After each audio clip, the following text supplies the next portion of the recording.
उचगाव मणेर मळा परिसरात राहणारे निलेश कोंडिबा सावंत हे 2 दिवसांपूर्वी कामानिमित्त कोल्हापुरात आले होते.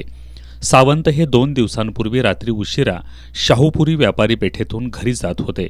त्यावेळी एकानं पोलीस असल्याची बतावणी करून सावंत यांना अडवून रात्री उशिरा फिरत असल्याच्या कारणावरून 600 रुपयांचा दंड घेतला.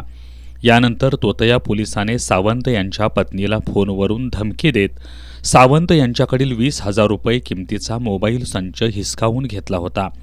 या प्रकरणी सावंत यांनी दिलेल्या फिर्यादीवरून अज्ञाताविरोधात शाहूपुरी पोलिसात गुन्हा दाखल करण्यात आला होता.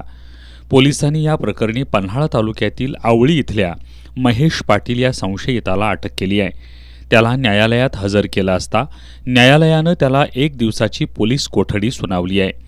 पोलीस निरीक्षक संतोष डोके यांच्या मार्गदर्शनाखाली पोलीस उपनिरीक्षक शीतल पालेकर अधिक तपास करतायत.